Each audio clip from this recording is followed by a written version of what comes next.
Hello, Zuko here. If you don't know, my name is Jess, but I go by Zimmy on the internet because one time I was 15.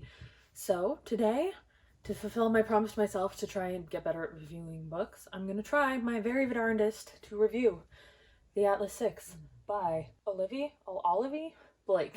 So this video, I don't think will have spoilers, but I can't 100,000% promise that because I don't have a good memory. So I don't actually remember what counts as a spoiler, but I don't think this is going to be spoilery.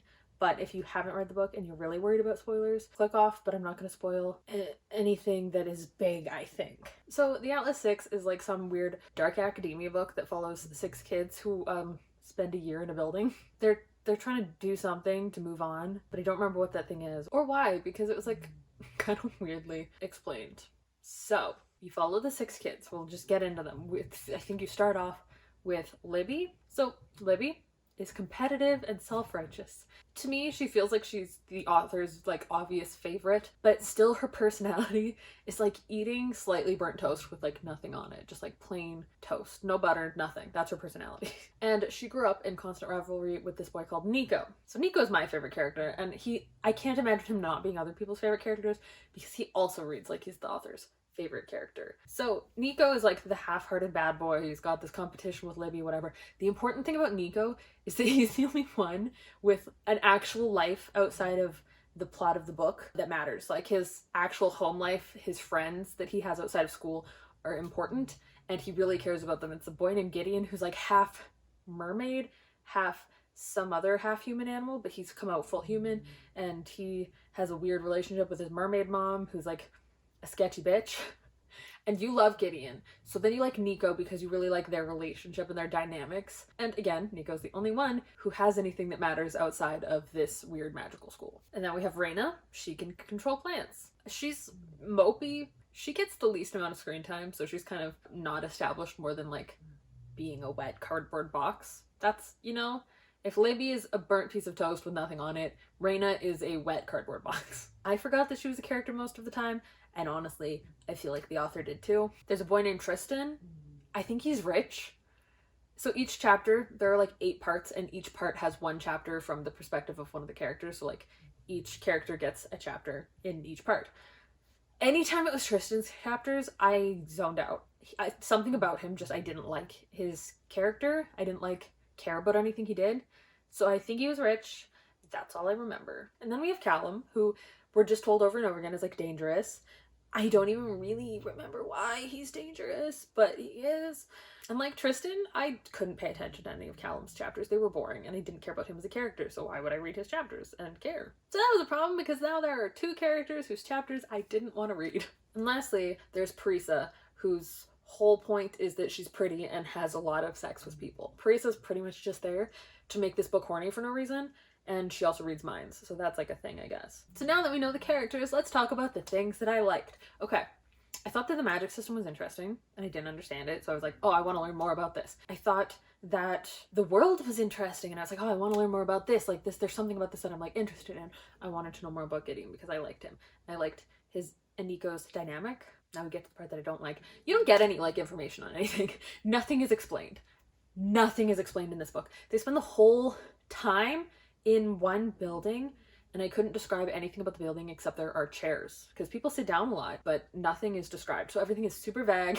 Like one of the things I'm the best at is picturing locations. I'm really bad at visualizing people, but I'm good at picturing locations. There was not enough detail for me to even know what the fuck was going on with the locations in this book. Another big problem that I had with this book is that all of the page time was spent on every chapter. The characters would be doing something maniacal, usually to each other, and focusing on this goal of this project. I don't remember what the project even was supposed to be. Like, was that explained and I forgot? Or was it like really vague? I don't even know. But they spend all of their time doing that. So there are like no scenes of them just talking to each other and being people. Like, as far as I can tell, in a whole year of them being together, they never did. Like, they never seemed like they bonded or grew closer together as human beings and like maybe became friends over this year. They felt like they didn't develop at all as people. It was frustrating. This book spends like a lot of chapters. It'll just put 2 random characters together and then tell you there's some kind of relationship between them, usually a romantic one. But not once in this book did I believe that any characters even mildly tolerated each other's presence, besides Libby and Nico, who had an actual history together, so that made them more interesting, and like they both had actual lives outside of this magical school. But none of the other characters, you're like, you don't feel any positive emotions towards each other. You all hate each other. You don't get along. I'm not sure why I'm supposed to be rooting for you. Like, this was supposed to be like a ragtag group of people have to come together despite the odds, but they never came together. I never felt like these people wanted to be around each other. Not even like at the end. There was no point in which they're like, oh, now they're friends. You're like, you hate each other. I just spent a 15-hour audiobook reading about you guys hating each other for 15 hours.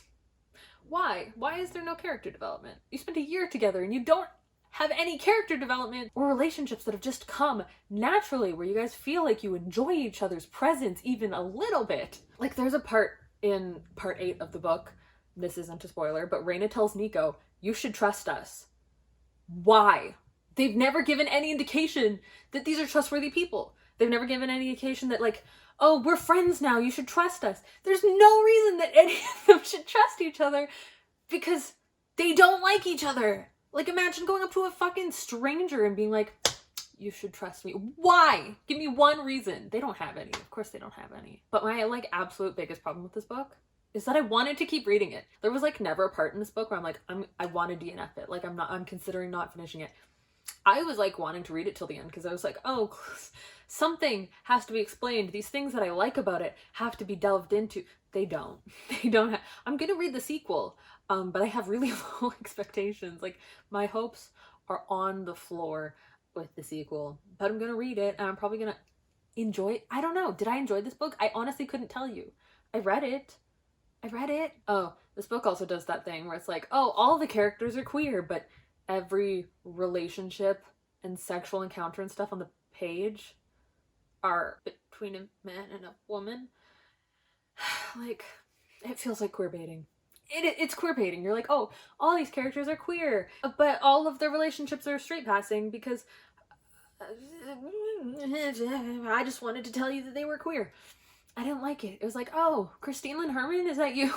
Like, Amanda Foodie? Am I reading All of Us Villains where the characters don't make any sense together and everyone's supposed to be queer, but nobody does anything queer? Like, I hate it. I think there was one scene, but it was really, like, manipulative and icky that, like, was kind of like two guys flirting or something. That's not what I want. You can't say queer and then have, like, the only, like, queer thing in the book be, like, icky. And meanwhile, all of these relationships and sexual scenes are happening that are very a boy and a girl are doing things together. And then market the book as queer. I hate it. Stop doing that. I'm gonna end on some things that I think might fix this book. A, don't market it as queer if you're not gonna have, like, explicit queerness on the page, and not have the only, like, queer characters be, like, an unhealthy, weird thing. It was not a relationship either. They just, like, were weird at each other, and I didn't like that, because if that's the only representation of queer in your book, it's iffy. Number 2, more chapters of these people just being people. I wanted a chapter of them, like, all sitting in, I don't know, the living room. Is there a living room in this building? I don't know. It was never described. But I want all of them sitting in the living room and just, like, shooting the shit. I want them all to just be talking and having fun, because that's how you develop a cast of characters as bonding and coming together. They never bonded. They never came together. They just, like, sometimes had sex and sometimes went, oh my god, I like you. And you're like, why? It was never established. I think that a lot of, like, establishing, like, bonding scenes would have really improved this book. Like, that's something that I really like in the Pierce Brown Red Rising series, is that Pierce Brown knows how to make a relationship feel like the characters actually like each other and that they care about each other and that they're people. This book, they all just feel like they're, like, little snotty shitheads who spend a year locked up in a bedroom by themselves unless they have something snotty and shitty to do to each other. And then at the end, you're supposed to be like, we came together? But I don't even think they did. And then at the end of the book, like, are you supposed to believe that now they're a, like, unlikely friend group? Because I don't. Like, I don't know. I'm just reading this book of 6 people who hate each other locked in a building for a year. And it's not that interesting. The last thing that I think would improve this book is more Gideon and Nico. I think that they were great. I think that maybe it was hinted that they have a romantic thing, but like again, it wasn't like established on page where they were like explicitly like a thing. Gideon and Nico's like friendship and their dynamic and stuff was the most interesting fucking part of this book. It was such a small part of the book, but Nico was like the only character that I thought had any promise. So yeah. So yeah, that's my rant review, I guess, of The Atlas 6 by Olivia Blake. Olivia, I hope y'all enjoyed it. And let me know down below. Have you read this book? Do you share the same feelings as me? Were you really conflicted because you didn't like the book, but you also didn't want to stop reading the book? Like, I truly wish I wanted to put it down, but I never did. Like, I don't know. Did I enjoy it? I don't know. So yeah, I'll see you whenever I do my next video.